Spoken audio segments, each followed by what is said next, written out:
안녕하세요. 잠깐 같이 기도하시겠습니다. 거룩하시고 자비로우신 우리 아버지 하나님, 죄 가운데 영원한 멸망 속으로 들어가던 저희들에게 이 구원의 복음을 전하셔서 믿게 하여 주시고 영원한 생명으로 저희를 소망 가운데 주님 기다리며 살아갈 수 있도록 인도해 주심을 감사드립니다. 머지않아 주님 앞에 서게 됐을 때, 주님 약속하신 모든 것들이 다 이루어질 때 우리가 주의 영광에 참여할 줄을 믿고 감사를 드립니다. 주님 기다리는 그동안 주께서 저희에게 맡기신 이 복음의 사명을 위해서 저희들 더욱더 부지런하며 게으르지 말고 열심을 품고 주를 섬기기를 원합니다. 오늘도 주일을 맞이해서 저희를 말씀 앞에 불러 모아 주셨으니 필요한 말씀과 은혜로 채워주시고 더욱더 주님을 알아가며 삶 속에서 정말 말씀을 실천함으로 주님을 사랑하는 저희들이 되기를 원합니다. 이끌어 주시고 도와주시옵소서. 계획되어 있는 교회의 모든 일정 가운데 주님께서 더욱더 역사하셔서 많은 믿음의 열매가 맺어질 수 있도록 주님 이끌어 주시고, 정말 이 일을 위해서 수고하는 우리 형제자매님들의 각 가정 또 개인마다 이 마지막 시대에 부족하지 않도록 주님께서 영육간에 축복해 주시고 더욱더 주의 은혜로 채우셔서 우리를 통해서 하나님의 영광이 온전히 드러날 수 있도록 인도하여 주시옵소서. 함께하지 못한 형제자매들도 있습니다. 어디에 있든지 그 마음 주님께로 향할 수 있도록 주님 붙잡아 주시고 이끌어 주시옵소서. 예수님의 이름으로 기도드렸습니다. 아멘. 성경 고린도후서 11장을 보겠습니다.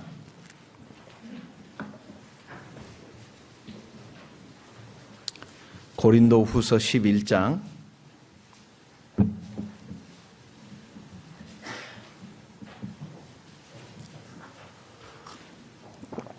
2절 찾으셨으면 같이 한번 읽어보겠습니다. 내가 하나님의 열심으로 너희를 위하여 열심 내노니 내가 너희를 정결한 처녀로 한 남편인 그리스도께 드리려고 중매함이로다. 예, 2017년도에 여기 설교 한번 오고 이번에 또 오게 됐습니다. 전혀 다른 교회당에 온 것 같아가지고 리모델링을 깜짝 놀랄 정도로 해놓으셔가지고 너무 보기 좋았고요. 또 어저께 봉사의 형제님들 또 맛있는 고기도 또 구워주셔가지고 잘 먹었습니다. 많이 우리나라가 참 편해졌다라는 생각을 요즘 많이 하는 게, 제가 궁금했어요. 몇 끼 고기를 안 먹는 때가 언제일까 생각해 보셨어요? 제가 한번 세워보려고요, 이제부터는. 그 정도로 풍족한 세상이 되었다라고 생각이 되고, 제가 저희 아이들하고 이렇게 예전에 우리 아이들이 어렸을 적에 이렇게 교제하다 보면, 제가 우리 아이들한테, 야, 너희들, 예를 들어서, 제가 이제 미국 선교사로 좀, 9년 정도를 가까이 있었기 때문에, 미국에서 이제 흔한 게 피자거든요. 피자를 이렇게 좀 사가지고 이렇게 탁 먹다 보면 제가 이제 먹기 전에 그런 말 하거든요. 옛날에 세종대왕이 이걸 먹어봤을까? 먹어봤을까요? 안 먹어봤을까요? 왜? 먹어볼 리가 없죠. 네. 치킨, 여러분 치킨 좋아하시죠? 네, 벌써부터 침을 꿀떡 삼키시는 분이 있는데, 치킨도 한 번도 못 먹어봤을 거다. 근데 우리 시대에는 맘만 먹으면, 그죠? 그러니까 사실 하나님이 우리들을 옛날에 왕보다 더 대접을 잘 해줘요, 안 해줘요? 해주죠? 예, 정말 우리는 행복하게 살고 있는 시대다. 특히 이 대한민국에 태어나서 이렇게 복음을 깨닫고 또 육신적으로도 하나님이 굉장히 풍족한 시대에 살게 해줬고, 그러니 감사해야 돼요, 안 해야 돼요? 그런데 무슨 불만이 그렇게 많은지 얼굴 찡그리고 죽겠다 죽겠다 그러고 이런 분이 가끔 보면 안타까워요, 안 안타까워요? 네, 안타까워요. 그래서 하나님이 성경에 가진 바를 족한 줄로 여기라, 그 말이 우리 시대에는 정말로 필요한 말씀이다라는 생각을 많이 하게 됩니다. 정말 내가 누리고 있는 것이 얼마나 하나님께서 다른 시대에 태어날 수도 있는데 나를 이 시대에 태어나게 해줬고, 또 이렇게 구원받는 무리 가운데 속하게 해줬고, 또 이렇게 다른 나라 가보면 아시죠? 정말 어려운 나라들, 그런 나라들에 비하면 이 한국이라는 나라를 하나님이 참 물질적으로도 풍요롭게 하셨고, 또 자유도 갖게 하신 곳에 태어나게 했고, 그 모든 것들을 생각해 보면 항상 감사라는 말이 불가능한 말이 아니구나. 그런데 그 감사를 잊어버릴 때가 언제예요? 은혜를 생각 안 하면 잊어버립니다. 오늘 5월 8일 이제 어버이날인데, 사실 미국에서는 이제 4월 달에 마더스 데이가 있고 5월 달에 파더스 데이가 있어요. 어머니 날하고 아버지 날하고 이렇게 다릅니다. 근데 저는 미국에 있을 때는 되게 조금 별로 안 좋아했어요. 어머니 날에는요, 아이들이 부모님한테 옷도 사주고 맛있는 것도 사주고 막 그러거든요. 근데 아버지 날에는요, 공구 사다 줘요. 뭐 하라고? 일하라고. 그래서 별로 안 좋아합니다. 근데 다행히 우리 한국은 이게 둘 다 한꺼번에 해가지고 어버이날 하니까 남편들도 덤으로 끼어서 좀 얻어먹기도 하고 그러는 것 같아요. 예. 어찌됐건 참 좋은 시대에 우리가 살고 있다. 그러니 정말 은혜에 보답하는 삶을 살아야 되지 않겠어요? 정말 내가 받은 은혜는 정말 영적으로도 은혜를 받았고 이렇게 육신적으로도 은혜를 받고 살아가는데, 정말 은혜를 받은 사람이 그걸 보답할 줄을 모르면 그게 사실 짐승이거든요. 짐승들 중에서도 짐승도 은혜를 보답할 줄 아는데 우리가 사람이 돼가지고 은혜를 보답 못한다. 이건 조금 이상하죠. 부모님 은혜도 그래요. 부모님 은혜는 잘 생각해보고 내가 다시 한번 어떻게 나를 키우셨나를 생각해보면 감사가 참 되는데, 이놈의 세상이 너무 바빠서 직장 다니고 뭐 하고 하다 보면, 특히 젊은 우리 형제자매들 중에도 그렇고 젊은이들 보면 너무 바쁘니까, 바쁜 세상이에요 정말로. 그러다 보면 자기 앞길 가리기도 너무 힘드니까 가끔씩 부모님을 잊어버려요. 그러다가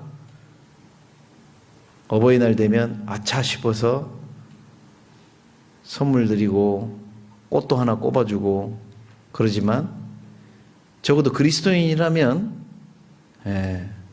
우리가 그렇게 하지 말고 평상시에 따라서 한번 주세요. 있을 때 잘하자. 언제 잘하자? 있을 때 잘해야 됩니다. 있을 때 잘하자. 저도 찔리네요. 저도 남자라 요즘 제가 그럴 때 저도 아들들만 둘이라서 남자애들 키워봤자 소용없다고. 왜 남자인 줄 아냐고 그래서 왜 남자냐고 그랬더니 남의 남자래요. 남의 사람이라서 남의 남자래. 그래서 무슨 참 저도 확실히 딸이 없다는 것을 좀 섭외할 때가 있긴 하지만 어찌됐건 자식된 도리를 참 우리가 못하는구나 하는 생각을 많이 할 때가 있습니다. 그런데 우리는 영육 간에 이제 육신의 부모도 있지만 이제 영혼의 부모가 계시죠. 누구셔요? 헷갈려 하시면 안 됩니다. 이건 헷갈려 하면 안 되죠. 우리가 하나님을 부를 때 뭐라고 불러요? 하나님 이렇게도 부르지만 하나님 아버지라고 부르죠. 그분께서 나를 구원시켜 줌으로 나를 자녀 삼아 주셨으니까. 그죠? 그렇다면 내가 하나님을 아버지라고 부를 수 있도록 하나님이 나를 은혜로 불러주셨다는 것은 나한테 이제 책임이 있다는 거죠. 무슨 책임? 은혜를 보답할 책임. 있어요, 없어요? 말을 못 하시네. 있어요, 없어요? 있어요. 네. 이것을 자꾸 내가 하나님께 나는 은혜를 받은 자고 하나님의 은혜를 받았으니까 나는 당연히 보답해야 되는 책임이 있구나라는 것을 인식하는 사람은 차갑지가 않습니다. 뜨거워요. 그걸 성경에서는 열심이라고 표현을 해요. 우리가 요한계시록에 교회들에 대해서 7교회의 모습을 설명하시면서 라오디게아 교회, 특히 이제 마지막 시대의 교회라고 그러거든요. 근데 그 마지막 시대의 교회를 이제 조금 꾸지람하실 때 뭐라고 표현하셨어요? 차든지 덥든지 하라. 네. 미지근하니까 내가 입에서 토해내버리라 이렇게 표현을 하시잖아요. 차든지 덥든지라는 말은 하나님께서요, 뭐 너 차가워져라 이 뜻이 아니고 차고 덥고는 분명하다는 거죠. 성질이 분명하죠. 그리스도인이 정말로 하나님의 사람이라면 하나님의 사람다운 모습을 보여주는 것이 정상인데 하나님의 사람이기도 한 것 같은데 어떻게 보면 이방인 같기도 하고 구원 받은 것 같기도 하고 아닌 것 같기도 하고 이렇게 헷갈린다면 뭔가 그분은 자기의 정체성이라고 그러죠. 자기의 모습을 좀 분명하게 할 필요가 있다라고 하나님은 지적하는 겁니다. 특히 왜 라오디게아 교회, 우리 시대의 교회를 그렇게 표현했을까요? 우리 시대의 교회는 가치관의 혼돈을 주는 시대. 예. 인류의 성경에서 보면 한 개인이 멸망하고 가정이 멸망하고 도시가 멸망하고 나라가 멸망할 때의 특징이 뭐냐면 성적인 문란이 제일 먼저 오거든요. 그런데 우리 시대에는 그 성적인 문란이 만연된 시대죠. 예. 상상을 초월할 정도로 지금 변화하고 있습니다. 그 다음에 가치관의 혼란이 와요. 네. 가치관의 혼란이 와서 우리 시대의 문화를 이제 대지 문화라고 그러거든요. 피그 컬처라고 그러는데 뭐예요? TV 틀어보면 저는 이제 TV를 잘 안 봅니다만은 뉴스를 이렇게 이제 저는 뉴스는 잘 보는 편인데 뉴스를 보려고 딱 틀면 채널 이제 뉴스 채널까지 가야 되니까 가다 보면 예전에는 남 먹는 거 보면 추잡하다고 그랬어요. 그죠? 근데 요즘은 TV만 틀면 먹방이라고 그러대요. 이 유튜브를 봐도 그 장면이 나오고 TV를 봐도 왜 그렇게 예전에는 저거 남 먹는 거 왜 추잡스럽게 봐 이렇게 했던 가치관이 바뀌었어요. 지금은 멍하니 남 먹는 거 막 보고 있어요. 그러다 보면 영향 받아가지고 우리도 요즘 또 제가 광고에 핸드폰에 가끔씩 광고가 뜰 때가 있잖아요. 거기 보면 우리가 어떤 민족입니까? 배달의 민족. 광고 정말 기가 막히게 잘하대요. 누르기만 하면 배달을 하잖아요. 어느 사이엔가 먹는 것에 예, 즐기고 육신적인 것에 쑥 빠져버리니까 먹고 마시는 것에만 관심을 쓰지 영적인 관심이나 영적인 것에 대해서는 잊어버리는 문화로 만들어버렸단 말이에요. 그런 상태에서 이 시대가 특징 자체가 뭐예요? 멸망의 징조가 나타나는 시대다, 이렇게 얘기를 하고, 또 지금 러시아의 푸틴이 계속 전쟁하고 있죠? 네. 이제 푸틴이 전쟁하면서 그동안 소련 연방이 해체되고 각기 다른 나라로 독립을 했거든요. 그때 소련이었던 나라가. 그런데 러시아가 이스라엘을 침범하러 내려오기 위해서는 요 나라들의 통로가 개설이 돼야 되는데 우크라이나 침공하면서 자연스럽게 통로가 개설이 됩니다. 하나님의 준비는 이제 거의 다 끝났어요. 예행 연습을 미리 시켰다라는 생각을 참 많이 하게 됩니다. 자, 그렇게 따지고 보면 주님 오실 날이 그렇게 멀다라고 생각해서는 절대 안 된다라는 느낌이 있다고 할 때, 그럼 과연 이 시대의 마지막 시대를 살아가는 그리스도인으로서 우리는 어떤 마음을 가지고 살아가야 되느냐? 예. 여러분, 음식을 드실 때, 어제도 이제 형제님들이 고기를 구워주셔가지고 이렇게 가져왔는데, 음식은 우리가 자매님들 요리 딱 하고 나서 가족들 부르면서 어떨 때 먹어야 맛있다고요? 뜨거울 때 드세요, 그러죠? 식혀서 주세요, 냉장고에 넣었다가. 음식은 식으면은 맛이 없어요. 제가 되게 궁금했었거든요. 왜 뜨거우면 맛이 있는데 차가우면 얼마나, 특히 그 소금이 들어가 있는 음식 같은 좀 짜게 되는 음식이 뜨거울 때는 그 짠맛을 못 느껴요. 되게 맛있어요. 그러나 식어버리면 어때요? 어우, 깜짝 놀랄 정도로 이렇게 느낍니다. 라면 한번 끓여서 한번 식혀서 드셔보세요. 진짜 짜거든요. 그래서 도대체 이 안에 들어있는 게 뭘까 하고 봤더니 이 뜨거움이라는 게 도대체 뭘까? 음식이 이렇다면 사람은 어떨까? 바울 사도라는 사람이 여기 잠깐 접어두시고 고린도 전서 11장을 한번 봐보세요. 고린도 전서 11장.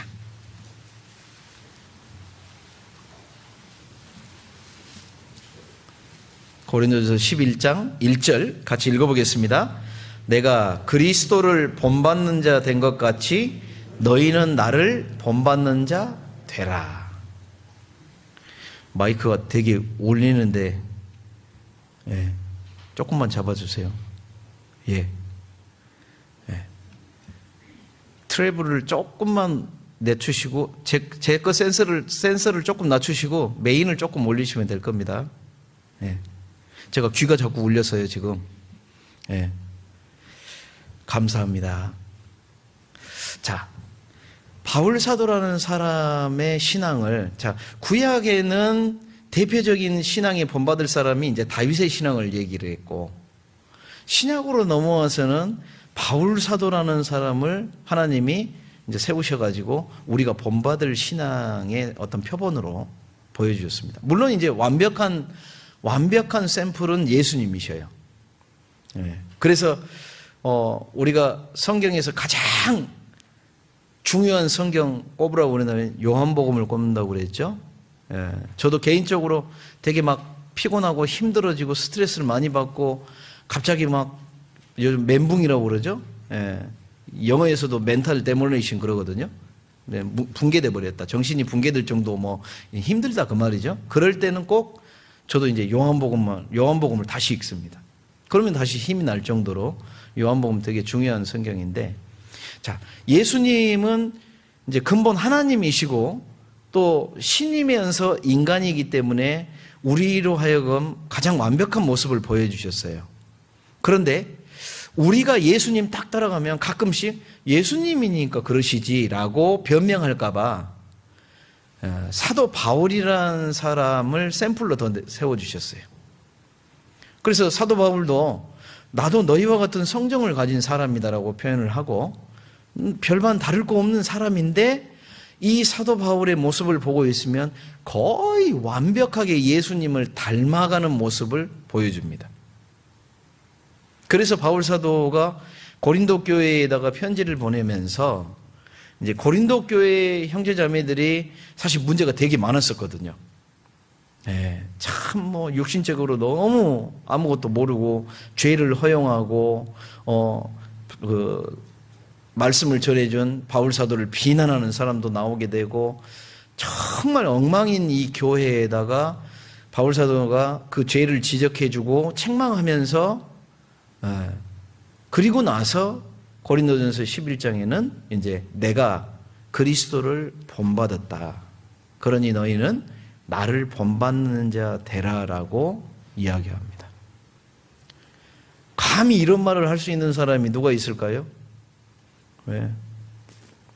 정말 모든 면에서 이 정도까지 얘기할 수 있는 사람은 없을 건데 그 이후에 과연 그런 삶을 살아간 사람이 그럼 있었을까요? 없었을까요? 없었을까요? 그러면 바울 사도가 고린도서 11장 이 말 한 게 이루지 못할 이야기를 한 것이 돼버리잖아요. 사실 많이 있었어요. 우리가 여기에 성경이 그 기록이 끝났었기 때문에 우리가 더 모르는 거지, 역사 가운데 왜 복음이 지금까지 사라지지 않고 우리 시대까지 오게 됐느냐, 그런 사람들이 있었기 때문에 이 복음이 지금까지 불타오른 겁니다. 우리 교회도 마찬가지입니다. 우리 교회의 역사 속에서 저는 이제 85년도에 구원을 받았는데요. 고등학교 2학년 때 구원을 받았는데 우리 교회의 모습을 그때부터 쭉 지켜오면서 정말 바울처럼 불타오르는 그런 분들의 모습을 많이 봤어요. 그리고 그런 분들을 닮으려고 저도 정말 닮고 싶어가지고 완벽하게 예수님 같은 사람은 없을 겁니다, 아마. 그러나 여러 면에서 그 나약함을 극복하고 연약함을 이겨내고 고난과 그 십자가를 짊어지고서 주님을 따라가는 그 삶 속에 예수님을 닮아가는 모습들이 계속 나오는 것들이 있었고, 그 예수님을 닮아가는 사람들이 그러면 그 마음속에 품었던 게 뭘까 도대체? 어떻게 하면 저런 마음, 저런 모습, 저런 행동을 가질 수 있게 됐을까?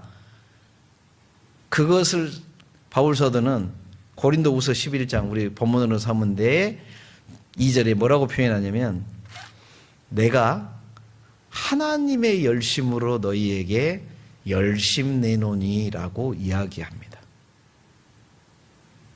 그 말은 내가 하나님의 열심, 이 열심을 가지고 바울 사도가 배웠다는 거죠. 여러분, 우리는 세상을 살아가다 보면 자기 혼자서 사는 게 아니기 때문에 가족들도 있고 그 다음에 사회 구성원들이 있기 때문에 그 사람들을 이렇게 보면서 그 중에 못된 사람도 있지만 참 괜찮은 사람도 있어요. 그죠? 구원 안 받았다고 해서 다 못된 사람이 아니잖아요. 구원 안 받은 사람들 중에도 정말 양심적인 사람, 인품이 좋은 사람 되게 많거든요. 오히려 구원받은 사람이 초기에는 별로 그 사람보다 더 못됐어요, 보면. 왜? 그러니까 물론 구원을 받았겠죠. 그죠? 인정 안 하세요? 바울 사도가 고린도전서에 딱 하면서요, 뭐라고 표현했어요? 너희 한번 주변을 둘러봐라. 너희 중에 지혜 있는 자가 몇이나 되며. 그 말은 뭐예요? 똑똑한 사람이 있다는 거예요, 없다는 거예요? 난 똑똑한데 그러세요? 실제로 바울 사도가 너희 중에 참 별 볼 일 없고 세상에서도 구박받고 가진 것도 별로 없고 재능도 별로 없고 한마디로 연약하고 나약하고 죄인의 모습을 가진 너희를 구원해 주신 거다. 그죠? 네. 정말 하나님이 그 가운데서 이렇게 구원해 주셨으니까 우리는 정말 대단한 은혜를 받은 사람이라고 이야기를 하는 거예요. 그런 사람이 구원만 받았을 뿐이지 초기에는 별로 행동이 안 좋을 수도 있어요. 그래서 제가 2017년도에 여기 와서 여러분에게 그때 배웠던 말씀 중에 하나가 뭐냐면, 제가 그때 민수기서를 설명할 때 출애굽한 백성들을 시내산으로 오게 하셔가지고 거의 1년 가까이를 머물게 하시면서 하나님이 그 시내산에서 모세를 불러서 말씀을 주시고 모세는 또 내려가서 가르치고 이것을 반복했단 말이에요. 거의 1년을 그 가운데 가데스 바네아를 통해서 저 가나안 땅까지 들어가서 전쟁을 해야 되는데 하나님은 거기에 머물게 하셨어요. 왜요? 출애굽할 때요, 이스라엘 백성들은 애굽에 430년을 머물면서 하나님에 대해서 아는 게 이만큼도 없어요. 그냥 우리 조상의 아브라함의 하나님 그것과 그 다음에 모세라는 사람이 와서 하나님을 일깨워주고 10번의 기적을 통해서 마지막 날 자기 양 가져오라고 해서 양을 죽이고 그 피를 발라가지고 자기들을 건져내주고, 그리고 이끌어내서 홍해바다 탁 갈라가지고 건져낸 거, 예, 이 정도밖에 몰라요. 마치 교회를 평생 한 번도 안 다녀본 사람, 그러다가 어느 날 성경 강연에 오라고 해서 왔더니 하나님에 대해서 가르쳐주고 조금 배우다가 이거 나도 구원받아, 내 죄도 가져가셨네 하고 구원받은 사람하고 똑같아요. 그런 사람은 교회에 대해서 모르고 하나님에 대해서도 모르고 아무것도 몰라요. 구원받은 것만 갖고 있어요. 그때부터 주일과 수요일 그 다음에 교제를 통해서 말씀을 이렇게 배우게 되죠. 그러면서 뭐가 돼요? 성경에는 이걸 갓난아이같이 순전하고 신령한 젖이라고 표현하고, 조금 지나면 어린아이라고 표현을 하고, 조금 더 지나면 장성한 자가 돼야 되고 이렇게 표현을 하죠. 이렇게 하나님은 신앙의 성장을 이루기를 원하시고 장성한 자가 되어서, 너희가 다 장성한 자가 되어서 하나님께서 예수님께서 우리에게 주신 사명, 그 사명이 뭐였어요? 글쎄요, 여러 개를 얘기하셨는데요. 진짜 큰 사명 하나 주셨어요. 사도행전 1장. 예수님이 승천하시기 전에 제자들에게 분명하게 언급하신 명령입니다. 가장 그리스도인이 이 지구상에서 죽을 때까지 이루어야 할 사명. 1장 8절 같이 읽겠습니다. 오직 성령이 너희에게 임하시면 너희가 권능을 받고 예루살렘과 온 유대와 사마리아와 땅끝까지 이르러 내 증인이 되리라 하시니라. 뭘 전하라고요? 이걸 간단한 말로 복음을 전하라. 사마리아와 유대와 온 유대와 사마리아와 땅끝이라는 말은 뭐예요? 너희가 있는 지역뿐만 아니라 너희 나라 전체도 얘기하고 세상 끝까지 복음을 전해라. 제자를 삼으라, 그 말은 구원받게 하라, 그 얘기거든요. 자, 이것은 그리스도인이 가져야 될, 죽을 때까지 가져야 될 사명입니다. 복음을 전해야 돼요. 그러니까 가장 먼저 내가 딱 구원을 받으면 제일 먼저 자연스럽게 누가 생각이 나요? 내 가족들. 그죠? 네, 어떤 자매님이 그러시더라고요. 남편하고 사이가 안 좋아서 왼수덩어리. 네.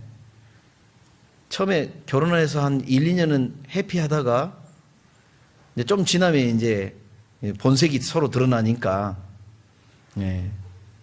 불편하겠죠. 부족한 것도 있으니까. 아마 구원받기 전에 남편하고 되게 불편했나 봐요. 그런데 이 자매님 구원 딱 받으니까요, 누가 제일 생각나세요? 그러니까 희한하게도 그렇게 원수 같은 남편이 불쌍해져 가지고 남편 생각이 제일 먼저 납니다. 이렇게 얘기를 하더라고요. 그 다음에 이제 물론 아이들이겠죠. 그리고 자기 친형제지간 부모 다 생각이 나겠죠. 이건 너무나도 극히 자연스러운 거고 당연한 겁니다.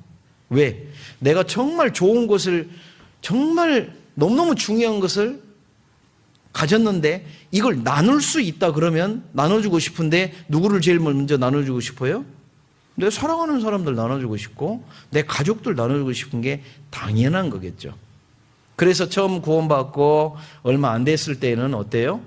막 가가지고 막 입을 열어가지고 막 어떻게 하든지 말씀 들어보라고 하다가 얘가 이상한 데 빠졌나 보다 하고 막 핀잔만 받고 그러다 보니까 어때요? 그 뜨거웠던 마음이 1년이 지나고 2년이 지나고 딱 지나보면 안 되는가 보다 하고 차가워져 버립니다.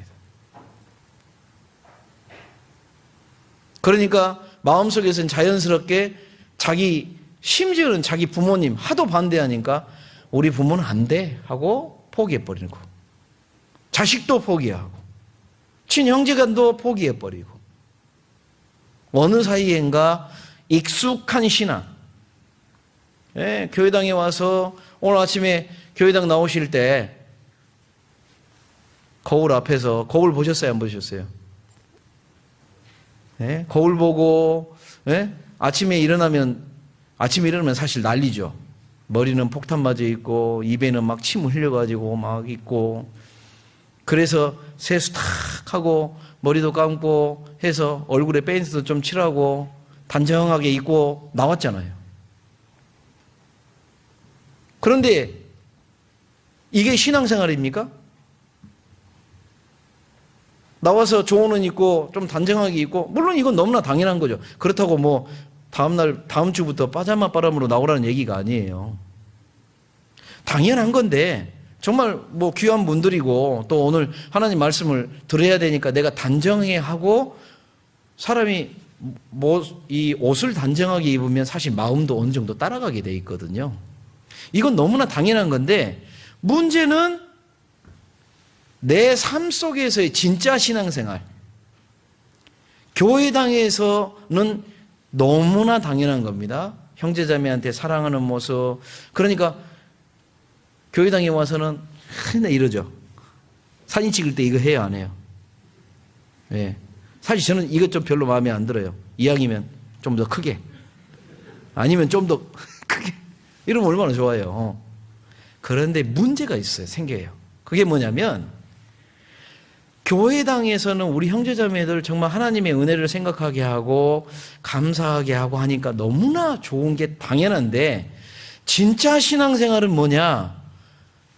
가족들하고의 사이, 직장 가서의 사이, 내 친족들, 친구들 이런 게 진짜 신앙생활을 해야 되는 공간이자 시간들로 채워져야 되는데 어느 사이엔가 실패를 경험하고 초반에 하나님의 은혜를 받아서 뜨거웠던 마음이 식어버리니까 교회당에 와서는 잘하고 당연하고 형제자매들과 만나서는 기쁜데 밖에 나가서는 구원받은 사람인지 아닌지 그냥 좋은 사람, 어느 사이인가 입술의 증거, 입을 열지 않는 사람,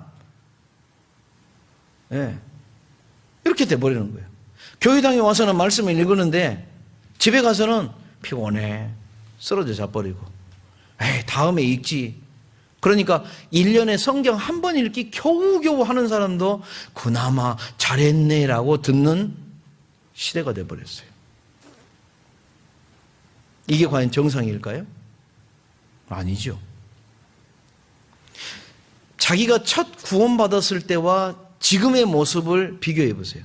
물론 나아진 부분이 있을 거예요. 익숙하게 더 찬양도 잘하고 더 말씀도 깨닫게 되고 한 부분은 있어서 좋지만 정작 예수님께서 내게 부탁하신 복음 전하는 이 일에 있어서는 어느새 내가 꽃을 피우지 못한 고목나무처럼 돼가지고 나는 은사가 없는가 보다 전도에 그렇게 생각해버리는 이건 정말 마귀한테 철저히 속고 있는 사람이라고 볼 수 있어요. 너 신앙생활 잘해.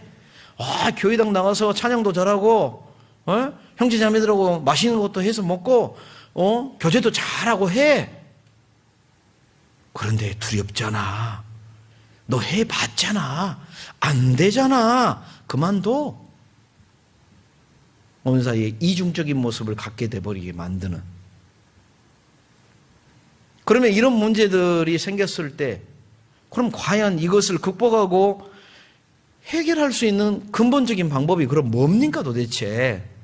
바울 사도는 사실 그 이야기를 하고 있는 거예요. 고린도후서 11장에. 바울 사도의 삶 속에서 보면, 여러분, 바울 사도가 고생한 이야기가 그 11장, 고린도후서 11장 23절 한번 봐보세요.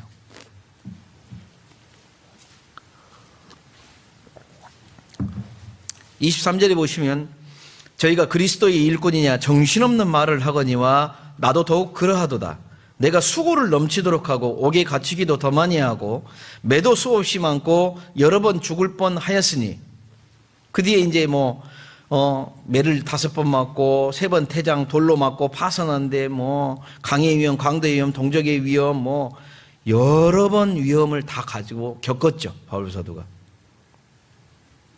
정말 이런 어려움을 겪었는데 바울 사도가 포기할 수도 있잖아요, 사실.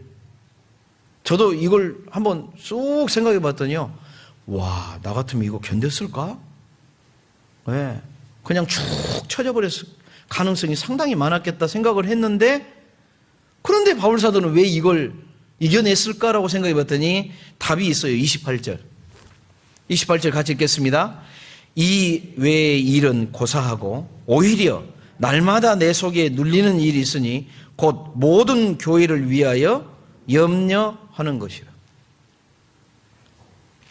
2절에 내가 하나님의 열심으로 너희를 위하여 열심 내노니, 이 바울 사도의 마음속에는 뜨거움이 사라졌어요, 안 사라졌어요? 안 사라졌다는 거예요. 정말 자기 속에 너무너무 어려움. 어떻게 보면 바울 사도가 23절부터 겪는 이 어려움은 불에다가 찬물을 끼얹는 거하고 똑같았을 거예요. 그죠? 불이 타고 있는데 거기에 찬물 끼얹어 보면 꺼져버릴 가능성이 많잖아요. 그런데 여러분, 불이 타고 있는데 물을 끼얹어도 안 꺼지는 경우가 어떤 경우인지 아세요? 거기에다가 기름을 계속 부으면 돼요. 기름을 계속 부어 놓잖아요. 물을 부어도요, 꺼진 것처럼 보이지만 다시 타오르게 되어 있습니다. 활활 타오르게 되어 있어요. 계속 기름이 공급되는 한은 절대로 안 꺼집니다. 이 바울 사도가 하나님의 열심을 자기 속에 품었다는 건 뭐예요? 성령의 기름 부으심, 그 공급하심을 마음속에 갖고 있었다는 얘기예요. 하나님은, 이 바울 사도가 가졌던 마음이 하나님의 열심이라고 표현했죠. 창세기 1장에 보면 하나님께서 안식일을 명해놨어요. 그렇죠? 첫째 날부터 여섯째 날까지 하나님이 이제 다 일을 하시고 창조하시고, 그 다음에 이제 안식하셨으면서 참 좋았더라 이렇게 표현을 하셨는데, 예수님이 이 땅에 오셔가지고 활동하시면서 안식일날 특히 일을 많이 하셨어요. 아마 일부러 하신 것 같아요. 왜 그러냐면 안식일이 금요일날 오후 3시부터 토요일날 오후 3시까지가 이제 유대인의 안식일이거든요. 그러면 월, 화, 수, 목, 일요일까지 포함해서 나머지 나머지 6일 동안 일해도 되잖아요. 그런데 요한복음 5장 한번 봐보세요. 이 요한복음 5장에 38년 된 병자를 고치시는데, 베데스다 연못에 가가지고 가서 봤더니 38년 된 병자가 거기 있어요. 그래서 너가 낫고자 하느냐? 그러니까 아이고, 나 저 못에 베데스다 못에 들어가면 내가 나을 텐데 넣어주는 자가 없습니다. 내가 가려고 하면 이 사람은 좀 아주 몸이 제대로 걷지도 못한 사람인데 몸이 좀 괜찮은 사람이 후다닥 들어가 버려서 그 사람이 나와버리고 자기는 안 됩니다. 그러니까 예수님이 너 자리를 들고 일어나 가라. 그 자리에서 고쳐져 버리거든요. 그런데 이날이 하필 안식일입니다. 그러니까 유대인들이, 특히 바리새인과 사두개인들, 이 유대인의 아주 그 종교적인 그때 당시에 권력을 갖고 있었던 이 사람들이, 특히 바리새인들 같은 경우는 초기에 예수님이 기적과 이적을 막 보여줄 때는 자기들도 저분이 메시아인가 이랬어요. 그런데 안식일 날 병을 고치고 사람을 살려내고 죽은 자를 살려내는 일도 안식일이거든요. 그런 날이 많거든요. 그러니까 자기들이 조상들에게 받았던 거, 하나님께서 안식일을 명해 놓으셨고 안식일을 지키라고 그랬고 자기 조상들은 그걸 더욱더 발전시켜서 그걸 이제 장로들의 유전이라고 표현합니다. 굉장히 안식일을 디테일하게 해놨어요. 지금도 그렇게 지키거든요. 지금도 유대인들은 안식일 날 이 건물에요, 엘리베이터가 있잖아요. 그러면 안식일 날은 자동적으로 매 층마다 불이 다 켜져 있고 문 열리는 것도 버튼이 안 열립니다. 자동으로 열리게끔 해놓고 들어가면 1층 열렸다가 닫혔다, 2층 열렸다 닫혔다. 그래서 왜 그렇게 하냐 그랬더니 요 버튼 누르는 것도 일이래요. 안식일날 일하지 말라고 그랬다고. 그래서 그렇게 하거든요. 그 정도로 자기들은 하나님의 말을 그렇게 했는데 예수님이 그 사람들한테 폭탄 같은 말을 하나 딱 던져버립니다. 그 말이 무슨 말이냐? 5장 16절 봐보세요. 요한복음 5장. 그러므로 안식일에 이러한 일을 행하신다 하여 유대인들이 예수를 핍박하게 된지라. 17절 같이 읽겠습니다. 예수께서 저희에게 이르시되 내 아버지께서 이제까지 일하시니 나도 일한다 하시매. 이 말을 하자마자 유대인들이 저 죽여야 되겠네. 죽여야 되겠네. 왜? 아버지라는 표현. 즉 유대인들은요, 아버지하고 자기는, 아들은 하나라는 개념이 있어요. 그래서 아버지의 이름을 아들이 그대로 쓰는 경우가 있어요. 또 할아버지의 이름을 가져오는 경우가 있어요. 그래서 유대인들의 각 지파를 보면 자기 조상의 이름을 대물림해서 씁니다. 그러니까 사도 요한 같은 경우 요한이라 하라 그러니까 야, 니네 집안에 이런 이름이 없다 이렇게 표현도 하고 그러잖아요. 그런데 이렇게까지 하는 사람들인데, 중요하게 여기는 사람들인데 예수님이 폭탄을 던지는 거예요. 하나님은 안식 안 해. 지금도 일하셔. 하나님과 동등됨을 여기는 표현도 썼고, 그러니까 이들이 이걸 갖다가 참남된 말한다 이렇게 표현을 하는 겁니다. 나중에 적그리스도가 나타났을 때 성전을 짓고 성전에 앉아서 자기를 누구라? 하나님이라 한다고 했잖아요. 이 참남된 말. 그때 유대인들이 아이고 우리가 속았구나, 이제 물론 그걸 알게 됩니다. 근데 진짜 예수님은 누구셔요? 하나님이시잖아요. 이사야 선지자를 통해서 아이가 태어났는데 그 이름을 임마누엘이라 하리라. 임마누엘이라는 뜻이 뭐예요? 하나님께서 우리와 함께 계신다. 사실 구약 성경에 그렇게 메시아에 대해서 표현을 많이 해줬는데도 불구하고 유대인들은 자기 생각에 딱 사로잡혀 버립니다. 이들은 지금도요, 유대인들은요, 성경의 권위와 탈무드의 권위를 동일하게 여깁니다. 그리고 이 당시에도, 예수님 당시에도요, 성경의 권위와 사내들인 공회라고 그럽니다. 이 바리새인과 사두개인들이 모여있는 이 공회, 여기서 결정하면 하나님 말씀과 동등된 효력을 가진다라고 되어 있어요. 이 사내들인 공회를 정확하게 본따서 만든 게 카톨릭 공회입니다. 그래서 카톨릭에서 선언하기를 뭐라고 선언해요? 자꾸 교황이 이야기한 것은, 이거는 찾아보시면 돼요. 교황이 이야기한 것은 하나님과 동등한 권위를 갖는다라고 인정합니다. 그래서 1800 몇 년도에 마리아는 종신 처녀로 살았다 이렇게 선언하니까 그때부터 그렇게 믿습니다. 성경에는 마리아가 예수님 낳고 나서 그 뒤로 동생들을 쑥쑥쑥 낳았거든요. 예. 그걸 다 부정합니다. 예. 그래서 자꾸 이 카톨릭이 곁길로 나아가는 주장을 하게 된 게 뭐냐면 요런 이 공회에 특히 교황이 이야기한 것은 하나님과 성경과 동일한 권위를 갖는다라고 이렇게 인정해 버리니까 자꾸 벗어나는 것처럼 이 당시에 산헤드린 공회가 너무 성경하고 다른 이야기를 많이 하고 있는 것을 예수님도 아시는 거예요. 그런데 그들 앞에 안식일 날 니네 양이 한 마리 함정에 빠졌으면 안식일 날 건져내 안 건져내? 건져내거든요, 자기들. 왜? 당시의 제사는요, 이스라엘의 제사는 양이에요, 양.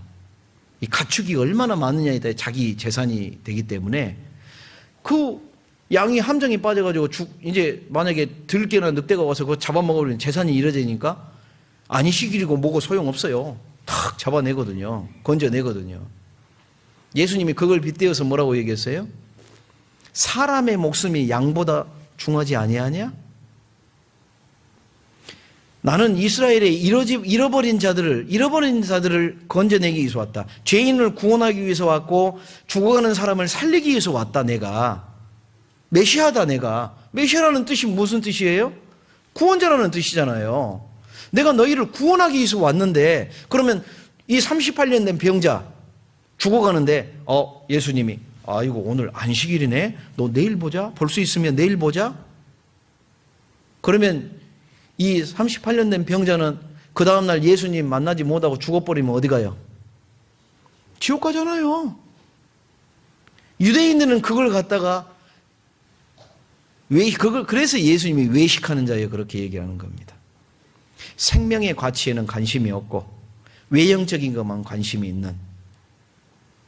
그러니까 예수님이 마태복음 5장 6장 하면서 복 있는 자 얘기하면서 6장에 뭐라고 그래요? 너희가 사람에게 보이려고 사거리에서 손 들고 기도하고 외식적으로 하나님 앞에 딱 보여주기식 헌금하고 있고 좋은 옷 입고 와서 하나님 앞에 지적 엄청 하잖아요.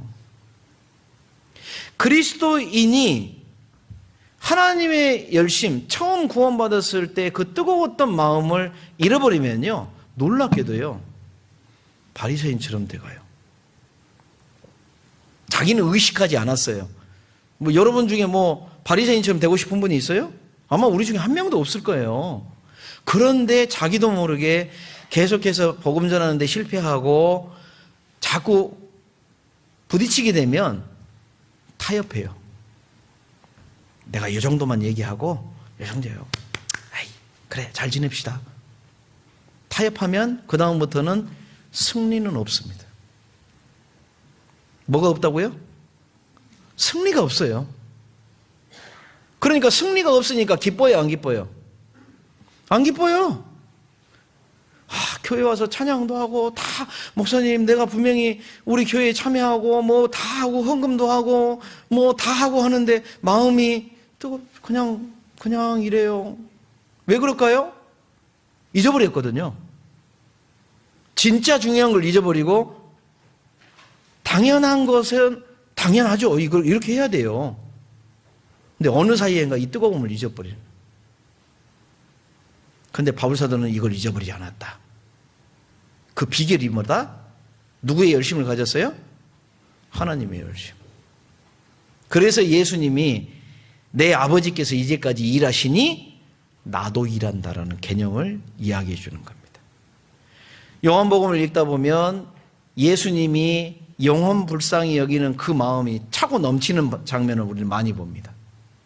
정말 예루살렘을 향하여 눈물을 흘리시고 죽어가는 영혼들을 살리기 위해서 그 유대와 사마리아 땅을 두루 다니시고 정말 피곤해 하시고 굶주리기도 하시면서 사마리아 여인에게 이 여인 전도하기 위해서 사실 의도적으로 가신 거거든요.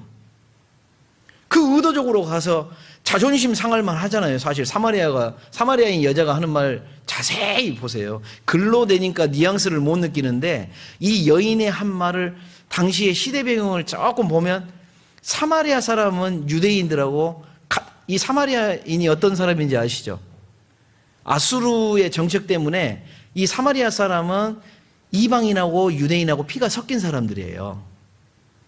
그리고 유대인은 순수 혈통을 유지하는 사람이고, 그런데 유대인들은 사마리아인을 개나 돼지처럼 취급하거든요. 이방인 자체를 그렇게 여기니까. 그런데 유대인인 아마 복장에도 좀 차이가 있었던 것 같아요, 그 당시에. 그러니까 예수님이 딱 가서 물 좀 다오 그러니까 여자가 아마 째려보면서 눈 탁 치켜두면서 아마 그랬을까요? 유대인인 당신이 사마리아인 여인 나에게 물을 달라 하나이까? 그 말은 주겠단 말이에요, 안 주겠단 말이에요? 안 주겠고 왜 당신 나한테 말 거냐? 에? 나는 당신하고 우리를 평상시에 개나 돼지처럼 여기는 유대인이 나한테 물 달라고? 웃기는 소리 하지 마. 그렇게 얘기하는 거예요. 근데 아니 예수님이 어떤 분이 하나님인데 그냥 하나님이 천사한테 눈짓만 해도 천사가 이 사마리아 여인 잡아가지고 지옥에 넣어버리지 않았을까요? 힘이 있어요, 없어요? 예수님이 얼마든지 할 수 있잖아요. 그런데 예수님은 자기의 권위나 자기의 어떤 이런 걸 보여주지 않았죠. 불쌍한 거예요, 이 여인. 참으면서 그 여인에게 이야기하는 거예요. 너가 너한테 물 달라고 하는 이가 누구인지 알았다면 오히려 너가 나한테 물 달라고 했을걸? 에? 그 대화를 통해서 이 여인의 마음에 그리스도라 하는 이가 오시면 이 여인의 마음속에 간구하는 마음이 있는 것을 끄집어내시는 거 봐요. 그리고 여인에게 밝히 보여주잖아요. 내가 그니라. 결국 그 이야기를 통해서 이 사마리아 여인이 구원받는 걸 봐봐요. 그리고 이 구원받은 이 여인이 대번에 물동이 집어 던지고 그 뜨거워진 마음 품고 어디로 가요? 마을로 달려 들어가는 거 봐요. 우리가 그 상황을 보면 이 여인이 아마 오후 한 3시나 4시쯤 경에 물길로 혼자 왔어요. 보통 그 시대의 여자들은 같이 물길로 오거든요. 이게 물 길는 게 쉽지 않아요. 굉장히 깊고 이게 힘이 들기 때문에. 그래서 물길로 올 때는 이렇게 같이 와서 서로 도와준다고 그래요. 그런데 이 여인은 혼자 왔다는 건 무슨 뜻이냐면 오늘날로 치면 마을의 왕따예요. 남편이 5이 있었으나 지금 있는 남자, 그러니까 6번째 남편하고 살고 있는데 그 사람도 네 남편이 아니다. 그 말은 뭐예요? 헤어지려고 마음 먹은 거예요, 벌써. 그러니 마을에서도 저 여자 내 남편 노릴 여자예요. 그러니까 상종도 안 해. 이 여자는 지극히 너무너무 외롭고 힘들고 그런 여자일 게 분명해요. 그런데 그가 구원 딱 받고 뜨거워지니까 대번에 자기를 핍박했던 사람들이 나와서 내 이야기를 다 하면서 간증을 해버리잖아요. 그걸 통해서 마을 사람들이 와가지고 구원받는 역사가 일어난 거 봐요. 뜨거워진 사람에게는 하나님의 열심이 작용을 하고 그 하나님의 열심이 붙잡혀 있으면 그는 지치지 않고 힘을 낼 수 있어요. 다윗이라는 사람이 시편 119편 126절에 보시면요, 다윗이 표현하길 뭐냐면 저희가 주의 법을 폐하에 싸우니 지금은 여호와의 일하실 때니이다. 하나님은 쉬고 계신다? 안 쉬고 계신다? 안 쉬고 계셔요. 지금도 일하셔요. 왜? 아니 사랑하는 이 사람들이 지금 지옥길을 향해서 가고 있는데 그거 보시면서 마음 편하게 쉬실 수가 있어요? 못 쉬죠. 생각해보세요. 내 가족들 중에 지금 절벽을 향해서 가고 있어요. 그거 보면서 아이고 잘도 가네, 너 거기 가면 떨어지면 죽어 하면서 그냥 보고 있을 사람이 있어요? 없어요. 그런데 왜 복음을 전하는 입이 다쳐버렸어요? 불쌍히 여기는 마음을 잃어버린 거예요, 지금. 내 가족이 어디 가고 있다는 걸 잃어버린 거예요, 지금. 생각 안 하고 있는 거예요. 그러니까 실패한 거. 마음속에 두려움이 와버렸어요, 두려움이. 그러니까 차가워져 버리는 거예요. 예? 여러분, 저는 지금 마스크 벗으니까 너무 시원하고 좋거든요. 근데 여러분 지금 마스크 쓰니까 불편해요, 안 해요? 불편하시죠? 참 웃겨요. 바로 요 앞에만, 요 건물만 바로 나가면 마스크 벗어도 되는데. 예. 걸리려면 진즉 걸렸어요, 지금. 답답할 거예요. 근데 생각해 보세요. 내 입에 이 마스크 쓴 것도 답답한데, 왜 영적으로 내가 해야 될 소리를 못하고 있고, 전해야 될 것을 못 전하고 있는 것엔 답답함을 안 느끼는 거예요. 어느 사이인게 익숙해져가지고, 차가워져 버려가지고, 그러려니 하고 지나가 버리는 모습이 된 분들이 있다고 말입니다. 그래서 주님은 바울 사도의 이 말을 통해서 내게도 필요한 게 뭐냐면 하나님의 열심을 내가 품어야 된다. 이 하나님의 사람들, 그 사람들이 가지고 있었던 마음이 그거였거든요. 에스겔 39장 봐보세요. 에스겔 39장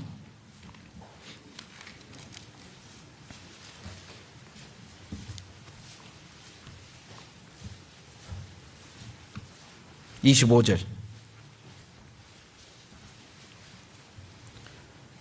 에스겔도 똑같이 증언을 합니다. 간증을 하는데 여기에 써놓기를 25절 같이 읽겠습니다.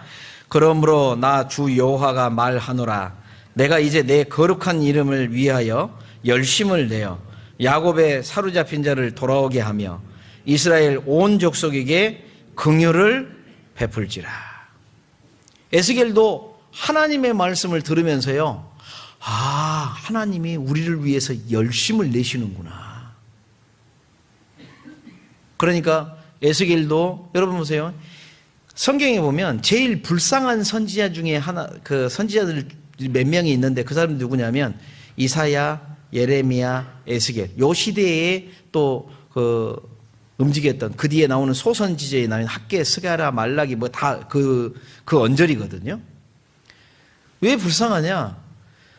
여러분 선지자들도 보면 사실 선지자의 신앙 속에서 화려한 선지자가 있어요. 모세 같은 사람. 특히 엘리야 같은 사람. 엘리야는 마지막에 하나님 만날 때 어떻게 만났어요? 불말과 불병거가 오고, 어떤 사람이 엘리야가 불말과 불병거를 탔다고 그러는데 그거 안 탔습니다. 회리바람 타고 올라갔어요. 네. 그러니까 불말과 불병거가 호위하고 있고 회리바람 타고 쫙 보는 데서 올라갔으니까, 많은 사람이 그걸 바라봤으니까 부러워요, 안 부러워요? 와, 대단하다. 적어도 선지자라면.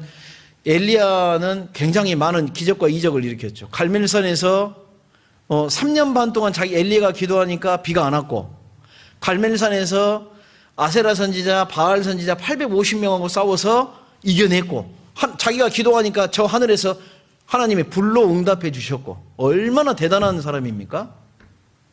그런데 이사야 선지자는, 예레미야나 에스겔 선지자는 고난의 선지자들이에요. 그렇게 목이 터져라 외쳤는데 응답하는 사람이 없었어요. 이때는 이스라엘이 악해지니까 이사야 시대 때 북이스라엘을 멸망시켜버리고, 예레미야, 에스겔 시대 때는 남유다까지 멸망시킴으로 인해서 굉장히 고난의 시기를 갖게 만든. 그러니까 이 사람들은요 정말 힘든 시기에 선지자를 한 사람들이에요. 전승에 가면 이사야 선지자는 나무 속에 숨었는데 그 나무를 가져다가 톱으로 잘라서 결국 톱에 두동강이 나서 순교한 선지자가 이사야 선지자라고 전해져 내려옵니다. 예레미야 선지자 결국 어디에요? 애국까지 끌려가가지고 어떻게 죽었는지는 기록이 안 나와 있지만 아마 비참하게 죽었을 거라고 생각을 해요. 그런 모습을 보여줘요. 그런데 이들은 멈췄어요? 안 멈췄어요? 안 멈췄어요. 그냥 다시는 내가 하나님 얘기한가 봐. 다시는 안 하겠다고 결심했는데 다시 또 얘기할 수밖에 없었어요. 왜? 속에서 뭐가 올라와요? 이걸 전해야 되겠다는, 하나님의 말씀을 전해야 되는 이 뜨거운 열정이 있기 때문에 나온 거예요. 차가워진 사람과 뜨거운 사람은 분명히 차이점이 납니다. 여러분, 요리하실 때, 우리 자매님들 특히 요리하실 때, 저는 이제 예전에는 라면을 되게 좋아했는데 지금은 허락을 안 해줘서 잘 못 먹고는 있는데요. 네.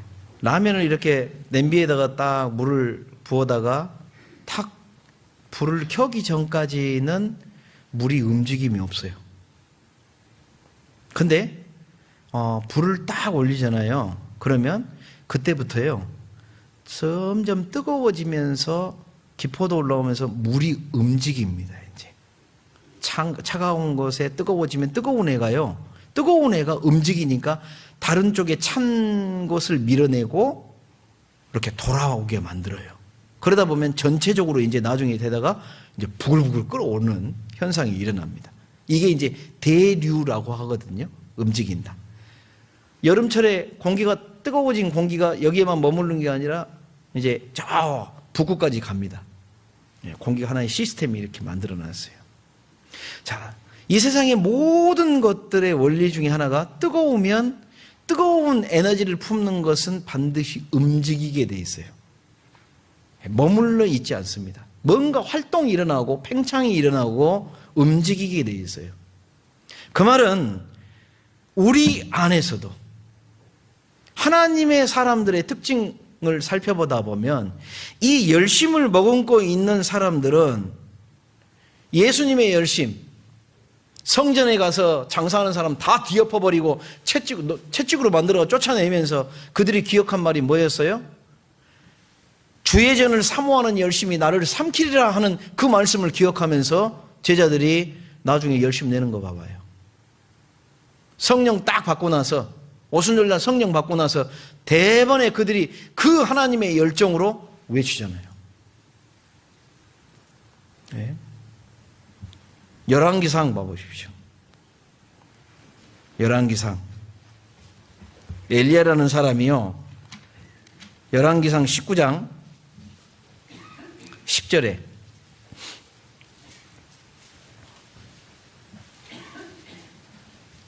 하나님 앞에요, 엘리야가 얘기한 말씀인데, 대답하는 말인데요, 저가 대답하되 내가 만군의 하나님 여호와를 위하여 열심히 어떻다고요? 특심하더니.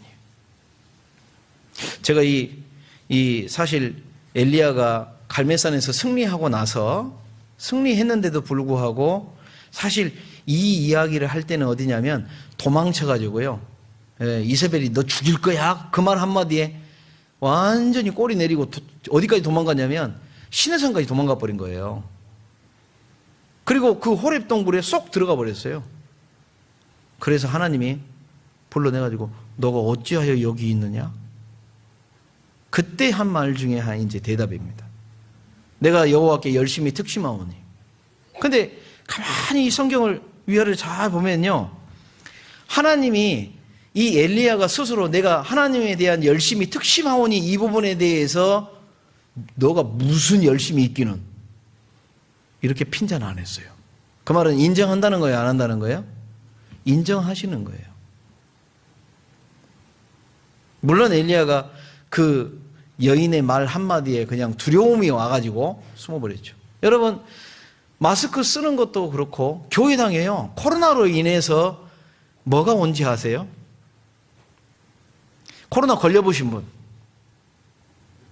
코로나 걸렸다가 지금 나으셨죠? 저도 걸렸다 나왔거든요. 그런데 막상 겪어보니까 몸살 감기보다 더 쉬워요. 별거 아니네. 근데 왜 그렇게 벌벌 떨었지? 마치 걸리면 죽음이야. 이걸 매스미디어에서 두려움을 딱 여기다 심어져 버렸어요. 물론 어르신들은 조심하셔야 됩니다. 면역력이 약하시고 뭐하니까 조심하셔야 되는데, 문제는 코로나로 인해서 말씀 듣는 거, 나오는, 함께 모이는 것까지 두려움 가지니까, 여러분, 코로나 시작하고 나서 사라진 사람들이 되게 많아요. 안 보여요. 제가 참 안타까웠어요. 딱 전화해보면, 코로나로 안 나오신대. 그래서 이제 전화라도 해줘야 되겠다 싶어서 이제 전화를 딱 했죠? 근데 보니까, 자매님, 안녕하세요. 어디세요? 그러니까, 집인데요. 그래야 되잖아요. 결혼식장 왔는데요. 근데 결혼식장은 가는데 왜 교회당은 안 나와요? 어디세요? 예, 뷔페 왔어요. 먹으러는 잘 가네. 다른 데는 다 다니는데 교회당 올 때만 코로나. 코로나는 코로 나가버리지 안 들어와요. 아이고 참 답답해가지고. 그러니까 마음속에서 아이고 잘됐다. 육신이 바울 사도가 로마서에 내 안에 두 가지가 같이 있다고 그랬는데, 한 가지는 육신을 쫓는 마음이 있고 또 한 가지는 하나님을 쫓는 마음, 예? 하나님을 따라가는 마음이 있다고 그랬죠. 그리고 이 두 가지 마음은 사이 좋다고 아니면 사이가 나쁘다고요? 사이 좋으면 큰일 납니다. 사이가 나빠요. 그러니까 육신을 섬기자니 성령의 마음이 안 된다고 그러고, 성령을 섬기려면 자꾸 육신이 방해하고 그러거든요. 그럼 이 둘이 자꾸 싸우는데 누가 이길까요? 맨날 성령이 이기면 얼마나 좋겠어요. 그런데 힘센 놈이 이긴다고 그랬죠. 성령 얘기하는데 놈이라 표현하니까 좀 죄송합니다. 잘못 표현했어요. 아무튼 힘센 쪽이 이겨요. 그렇다면 어느 쪽에 힘을 실어줄 거냐 결정을 해야 되는데, 그 결정은 누가 해요? 자기가 하거든요. 여러분, 우리가 다윗이 쓴 성경 중에 가장 성경에서 제일 긴 게 시편 119편이거든요. 요 시편 119편을 읽어보실 때 한번 공통적인 거 한번 찾아보세요. 거기 찾아보면 유달리 다윗이 내가라는 표현을 많이 씁니다. 내가 주께 범죄치 아니하려 주의 말씀을 내 마음에 두었나이다. 내가 주를 사랑함으로, 내가 주를 섬기기 위해, 이런 표현을 되게 많이 써놓습니다. 거기에. 그 말은 뭐예요?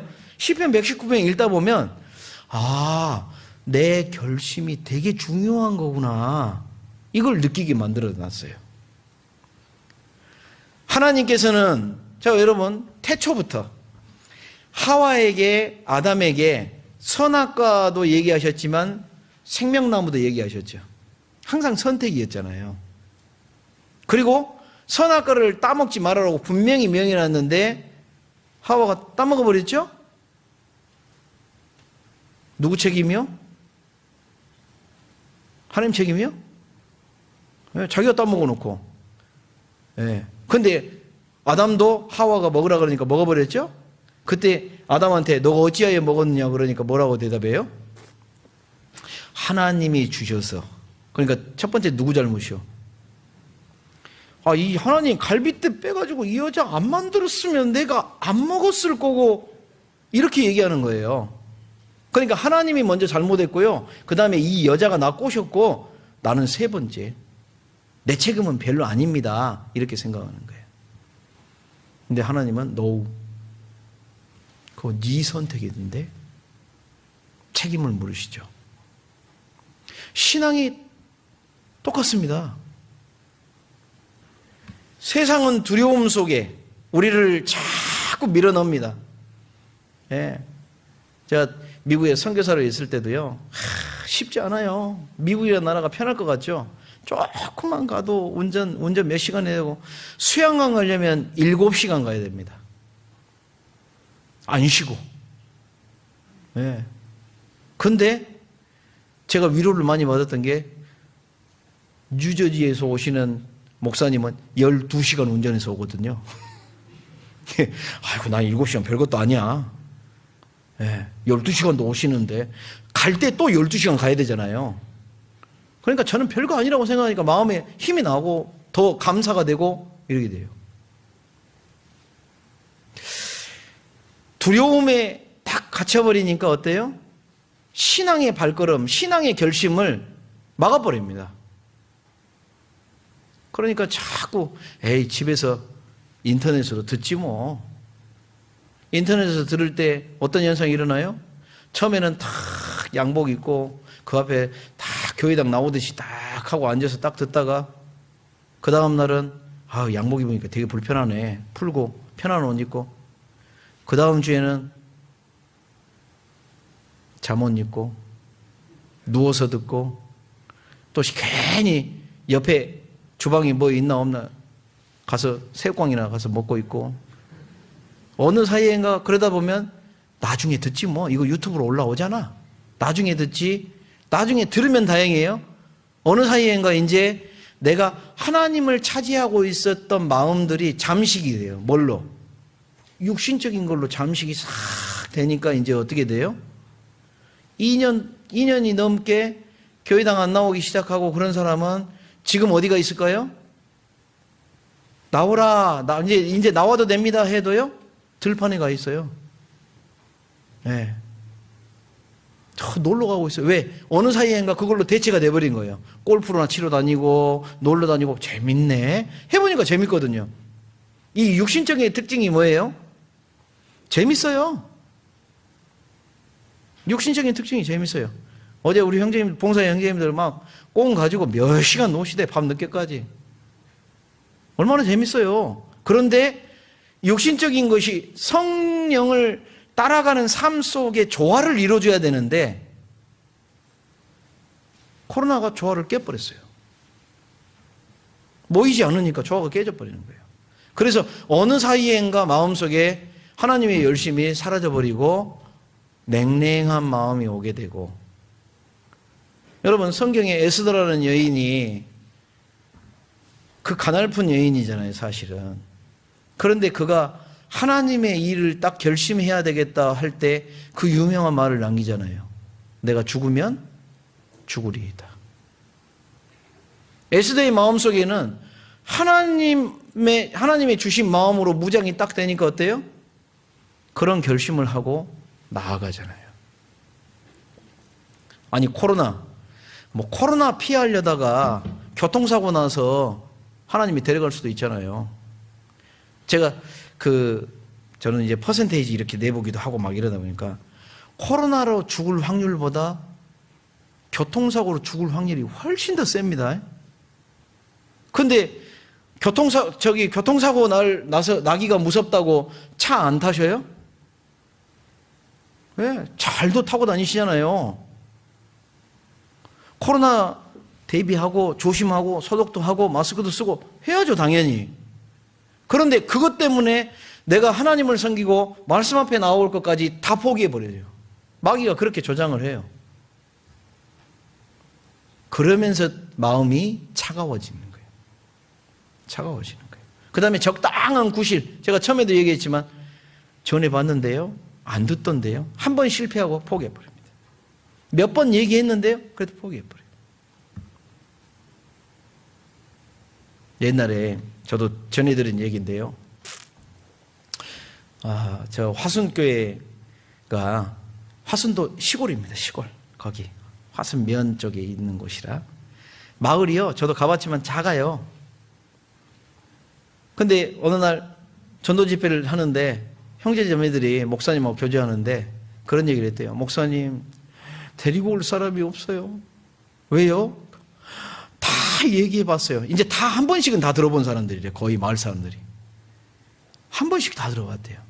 그래서 이제 다 들어봤는데 어떻게 전할 사람이 없다고 그러니까 그때 이 목사님이 딱 한마디 했다고 그래요. 저도 전해드린 얘기야. 구원 받았어요. 그래서 구원 받을 때까지 전해야죠. 그때 아차 싶었던 거예요. 그렇지. 우리가 전할 때 한 번 전했다고 포기해요? 아니요. 구원 받을 때까지. 그래서 마을 사람들 중에요, 두세 번 들은 사람도 많다고 그럽니다. 하도 끈질기게 들어달라고, 제발 좀 들어달라고. 얼마나 숫자가 늘어나는 줄 아세요? 구원받는 숫자가. 열정이 대단합니다. 저도 좀 마음이 저도 좀 처질 때요. 저도 사람이니까 막 부딪히는 것도 많고 막 힘들고 어려울 때가 많죠. 그러면 자연스럽게 저도요, 좀 후퇴 좀 할까? 좀 타협 좀 해버릴까? 생각이 들 때 있어요, 저도. 그럴 때 다시 생각해 보는 거예요. 주님이 물러갔단 말이 있나? 오히려 주님은 뒤로 물러가는 자 기뻐한다고 안 한다고요? 기뻐 안 한다고 그랬잖아요. 정말 하나님의 사람들이 하나님의 말씀으로, 하나님의 열심으로 결심해야 되는 거예요, 결심. 내가 뜨거워지려는 것은 뭐냐면 스위치를 올려야 돼요, 스위치. 여러분, 겨울철에 어떤 사람이 집에 들어갔는데 어들어들 떨고 있어요. 그래서 아니 왜 이렇게 떨고 있냐고. 그러니까 너무 추워요. 아니 보일러 없냐고. 있어요. 그런데 왜 떨어요? 스위치를 안 넣었거든요. 그러면 보일러 있어도 떠는 거예요. 여름철에 에어컨 있는데 더워가지고 막 스위치만 올리면 될 것을. 결심이라는 것은요, 사실 하나님이 주시는 능력과 은혜에 스위치를 올리는 거예요. 내가 그렇게 살겠습니다. 주님, 입 열라고 그러셨죠? 입 열기만 하면 하나님의 약속이 뭐예요? 내가 채우리라. 하나님, 입 열라고 했으니까 엽니다. 도와주세요. 나머지는 맡기라 그 말이에요. 나 맡기라. 어느 사이엔가 밖에 나가면 사자가 있다. 사자가 있으면 사실 나가고 싶어요? 안 나가고 싶어요? 안 나가고 싶죠. 그런데 그 사자가 목줄이 매여가지고 사실 자기를 해하지 못하는 사자인데 그거에 대한 확신이 없으면 단지 사자가 무서우니까 그 앞에 지나가지 못한다니까요. 동물원에 보면요, 제가 한국 동물원에 안 가봤지만 미국 동물원에 보면 그 사자 울타리나 호랑이 울타리를 해놓고요, 거기에 엄청나게 두꺼운 유리로 이렇게 만들어 놓습니다. 유튜브에 가끔 그런 장면이 나와요. 아기가 딱 있는데 저쪽에서의 사자가요 살금살금 왔다가 확 날아드는데요, 와 되게 무섭더라고요. 저도 썸뜩했어요 그거 보면서. 그런데 애가요 해죽이시고 웃으면서요. 왜요? 유리가 있다는 거 알거든. 탕 오히려 사자가요 탕 부딪혀가지고 이렇게 짓이겨가지고요 사자가요. 그리고 입만 쩝쩝 다시고 아이 하고 이렇게 가더라고. 제가 보면서 생각해 보세요. 마귀가 아무리 우는 사자처럼 삼킬 자를 찾아도 우리 삼켜요, 못 삼켜요? 못 삼켜요. 네? 바울 사도는 자기가 그런 어려움 다 당해도 왜 두려워하지 않았어요?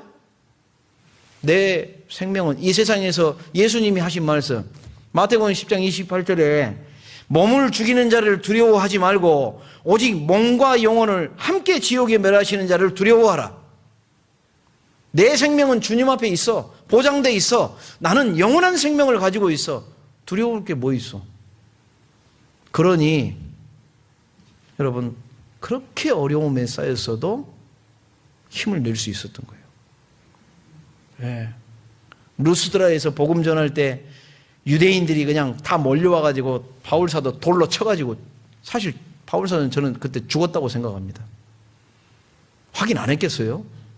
돌 맞아가지고 피투성이 돼가지고 있는 사람, 야 이제 시체 이거 성 밖으로 집어 던져버렸어요. 그런데 바울사도 몸에서 죽었으니까 이제 영혼이 빠져나와야 되잖아요. 싹 빠져나와서 가려고 하니까 이제 바울사도는 얼마나 기뻤겠어요. 야, 이제 내가 스데반을 돌로 쳐 죽인 것을 내가 이제 갚았구나. 나도 돌 맞았으니까. 돌 맞을 때 기뻤겠어요? 아팠겠어요? 당연히 아픕니다. 돌 맞으면 아프죠. 그러나 그 과정 중에 마음속에 이제 내가 이제 여기서 내 삶을 마무리하고 나도 이제 천국 간다 했는데 하나님이 야 들어가 다시 돌려줬어요. 왜? 너 여기서 죽을 때 아니거든. 너는 로마까지 가서 거기서 복음 전하다가 거기서 하나님한테로 와야 돼. 목 잘려 죽는 것까지가 바울 사도가 걸어가야 할 일이라는 것입니다. 좋다가 말았죠. 그러나 바울 사도 끝까지 걸었습니다. 끝까지 지치지 않고. 열심을 잃어버린 데마는 세상으로 가버렸어요.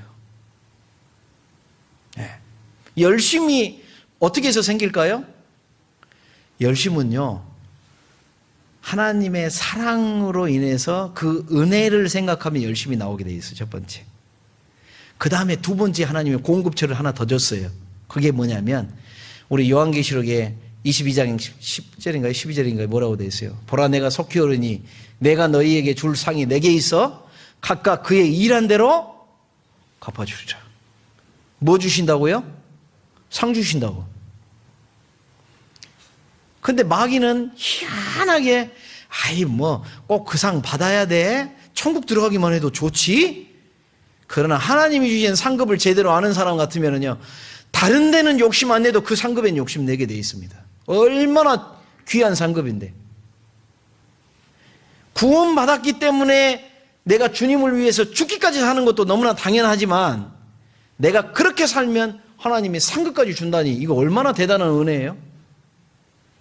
저도 다른 데는 욕심 없어도 천국 가서 상급 받고 싶은 욕심은 계속 갖고 있어요. 지금도. 그건 죄가 아닙니다. 끝까지 내 욕심 내야지. 천국의 상급은 욕심 내야지.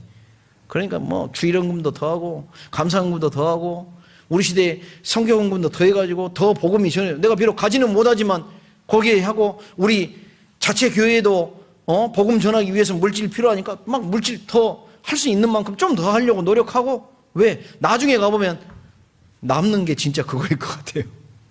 하나님이 그걸 통해서 많이 역사했을 거라고 생각을 합니다. 자, 우리 교회 안에서 보이는 부분에 열심히 한 분들이 있고 보이지 않는 부분에 열심히 하지만 보이는 곳이나 보이지 않는 곳이나 각자의 일을 감당하고 교회 안에서도 그 일을 감당해 주기 때문에 우리 교회의 모습들이 복음 전의 모습이 잘 돼가고 있잖아요. 자, 이제 교회에서만이 아니라 내 삶 속에서 여기서 배운 것을 가지고 실제 삶 속에서 행동하는 겁니다. 밖에 나가서 그냥 성질이 욱 하고 올라오면 놀라야지, 참아야지, 싸우는 거예요. 그때부터. 그냥 구원받은 지 몇 년 됐는데 그냥 탁 나오면 니 먹고 하면서 눈 착 부라리고 이런 그리스도인답지 않는 모습은 없애는 거예요. 내가 참 아직도 부족하구나 인정하고 싸우는 거예요. 부끄러워서 기도 못해요? 식사 시간에 다른 동료들 다 있는데 부끄러워서 기도 못해요? 싸워 이기면 결심해봐요. 내가 한번 창피 당하고야 말리라. 그렇다. 저도요, 고등학교 2학년 때 구원받고 저는 어렸을 때부터 교회를 다녔거든요. 근데도 한 번도 식사할 때 기도를 한 적이 없어요. 부끄러워서. 근데 진짜 구원받고 나니까 기도해야 되는데 이걸로 며칠을 막 고민한 거예요. 그러다가 안 되겠다 싶어서 내가 오늘은 기필코 하고 말리라. 그리고 보통 그때는 도시락 싸갖고 다니잖아요. 도시락 싸갖고 다닐 때라 이렇게 친구들이 이제 같이 먹으려고 이렇게 모였는데 제가 탁 기도해버렸어요. 기도하고 기도도 빨리 했죠. 하나님 감사합니다. 이 모든 음식 주셔서 감사합니다. 고맙습니다. 잘 먹겠습니다. 아멘 하고 눈 떴는데 친구들이 다 쳐다보더라고. 너 뭐하냐? 얼마나 얼굴이 뜨거운지요. 근데 하루 하고 그 하루 딱 하니까 그 다음날 하기가 쉬워지더라고요. 그 다음날 더 쉬워지고. 그러니까 이제 나중에는 어떻게 되냐면 며칠 지나니까 제가 딱 꺼내면 친구들도 야 빨리 해라. 네. 기도 빨리 하라고. 그래요. 우리 이 기도하고 있는데 이게 안 믿는 사람들도요. 기도하고 있는데 음식 못 먹거든요. 자연스럽게 그렇게 돼버려요. 가정에서도. 저희 집에 아직 그때는 구원 받지 못할 때니까 제가 딱 기도하니까요. 아버지, 어머니, 형님들, 우리 작은 형은 한 대 때리려고 울더라고요. 그런데 어느 사이엔가 딱 하니까요. 기다려주게 만들어버려요. 처음에 막 하면 두려움에 쌓여가지고 못해요. 그런데 그걸 한 번 이겨내면 그 다음에 이겨내기 쉬워요. 내가 하나님의 열심으로 너희에게 열심 내노니. 바울 사도가 사실 그 속에서 온 게 뭐 있겠어요. 바울 사도도 죄인인데, 예? 잘난 체 할 수 있고 약하고 그런 자신인데, 그런데 왜 바울 사도가 끝까지 그 길을 걸었느냐? 내가 하나님의 열심을 빌려온 거예요. 그분이 어떤 분이라는 걸 알고, 예수님 요한복음을 읽으면서 야, 예수님이 정말 이런 분이셨구나. 우리도 그걸 배워가지고 그 열심을 배워보세요. 그러면 어느 사이엔가 뜨거워지고, 그리고 그것을 위해서 기존에 있는 내 구역의 회별, 우리 교회가 회별 모임 있고 구역 모임, 조 모임 이렇게 다 나눠져 있잖아요. 이게 얼마나 좋냐면 나 혼자 열심 가지면 이거 유지하기가 참 쉽지 않은데 불이 계속 모이면 유지도 오래될 뿐더러 불이 확 일어납니다. 그러니까 전도할 때 구역 식구들과 함께, 조 식구들과 함께, 회별 식구들한테 기도 부탁도 하고 같이도 가고, 또 목사님 요청이, 전도인 요청해가지고 좀 같이 와달라고 하고, 이게 진짜 연합돼서 불길이 커지는 거거든요. 자, 이제 우리 학예 수양회가 이제 올해 시작된다고 해서 다들 지금 기쁨에 정말 기대도 많이 하고 있습니다. 근데 단지 행사 때문에 기뻐한다. 어떤 분은 그러더라고요. 야, 이번에 가면 매점에는 뭐 팔까요?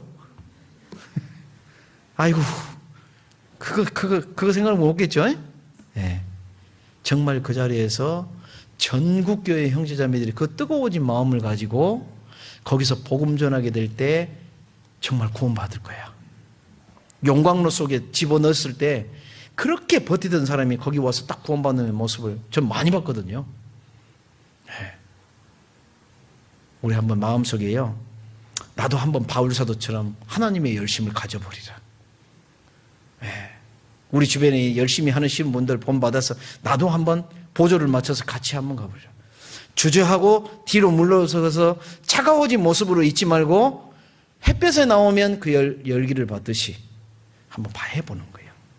결심해보는 거예요. 결심. 예, 신앙의 결심은 정말 중요합니다. 계속 해야 돼요. 저는 작심 3일인데요. 그럼 3일마다 하면 될 거 아니에요. 그죠?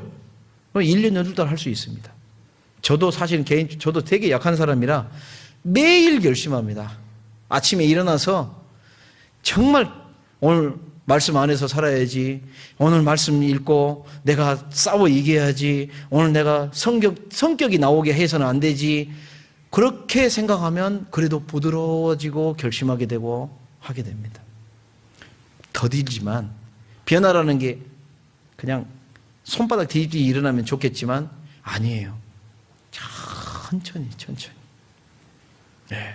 그래서 우리 구미교회 형제자매님들도 이 지역에, 또 자기 주변에, 또 개인적으로는 자기 여러 친족들, 하나님이 주신 이 복음 전하는 일에 있어서 정말 뒤로 물러가거나 마음이 냉담해지지 않도록 정말 뜨거운 마음을 계속 품고 이 연합된, 하나님이 예배해 놓으신 이 교회 가운데서 연합해서 이 복음을 끝까지 전하다가 주님 앞에 섰으면 좋겠습니다. 네, 기도하겠습니다. 아버지 하나님 감사합니다. 저희를 구원해 주시고 또 이 예비하신 교회 가운데서 정말 주님의 귀한 말씀과 은혜로 저희를 계속해서 채워주시고 이끌어 주시니 감사를 드립니다. 정말 주님이 지금도 일하시고 그 하나님의 열심이 끝까지 이 세상에 이 복음의 불씨가 계속 타오르게 한다는 것을 저희들 알고 있습니다. 먼저 구원받은 자로서 정말 하나님의 이 열심을 저희도 본받기를 원합니다. 죽어가는 사랑하는 가족들과 주위 사람들의 영혼을 위해서 저희도 주님처럼 눈물을 흘리며 안타까워할 수 있는 그 마음 잃어버리지 않도록 우리 마음 지켜주시고, 저희도 더욱더 정말 다윗이 결심하고 다니엘이 결심하고 많은 믿음의 사람들이 결심하고 하나님께 나아간 것처럼 우리도 매일매일 결심 속에 주님을 섬기기를 원합니다. 도와주시옵소서. 계획되어진 많은 복음 전할 기회들이 정말 순조로이, 또 그들의 이 차가워진 마음이 정말 뜨거워질 수 있도록, 그러기 위해서는 우리가 먼저 뜨거워야 된다는 것을 알고 있습니다. 우리가 가는 걸음걸음 주님께서 먼저 역사해 주시고 이끌어 주시옵소서. 모든 영광 주님 홀로 받으시기를 원하며 우리를 사랑하신 예수님의 이름으로 기도드렸습니다. 아멘.